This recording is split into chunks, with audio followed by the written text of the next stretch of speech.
Hello po, mapagpalang araw po sa ating lahat, sa ating Panginoon Diyos. Mapagpalang araw po sa inyong mga kapatid. Andito po ulit ako na nawa po na makapag-share po ako sa inyo.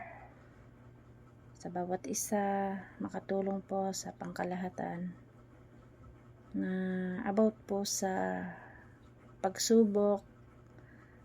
Hindi po, alam po ba ninyo mga kapatid na kapag sinusubok tayo, isa po itong fundamental sa ating journey dito sa lupang ibabaw. Lahat po ng mga pagsubok na nalalampasan natin, ito po yung nagpapatibay sa atin, sa ating sarili, sa ating pananampalataya, sa ating Panginoon Diyos. Kung gaano po tayo sumusunod sa ating Panginoon Diyos, sa kanyang mga utos, at sa kalooban niya mga kapatid. Sishare ko po sa inyo na sa dami po ng mga pagsubok na mga pinagdaanan natin, dito po natin malalaman sa bawat pagsubok na nalalampasan po natin. Ito po yung masasabi natin na pinatibay na po tayo ng ating Panginoon Diyos, na sa Kanya lang po tayo nagtitiwala. Kapag sa Kanya lang po tayo kumapit, sa anumang uri po ng pagsubok na dumarating sa ating buhay,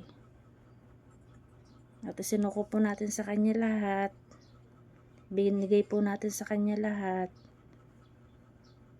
ayun po, isa po yun sa the best na based sa experience ko po. Ganun lang po ang ginawa ko mga kapatid. Sa dami po ng pagsubok na nalampasan, yun po pala ay may plano ang ating Panginoon Diyos. Kaya tayo sinusubok para po tayo mapagtibay ang ating pananampalataya sa Kanya.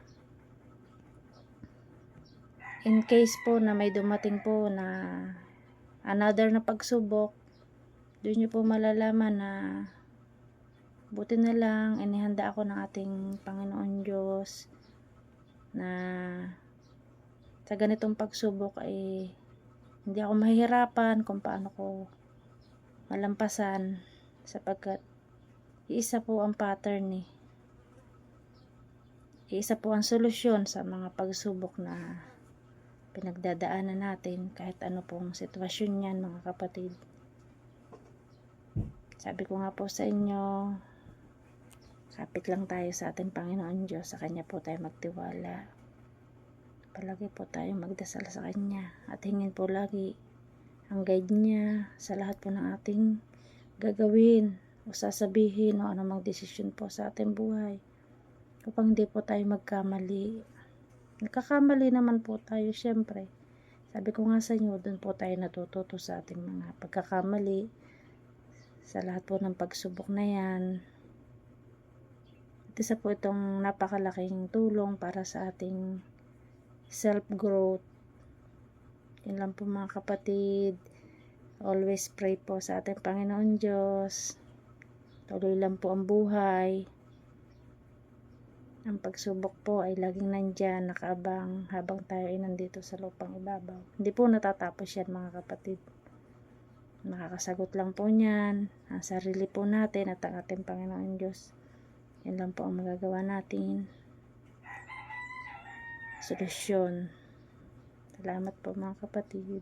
Bye po.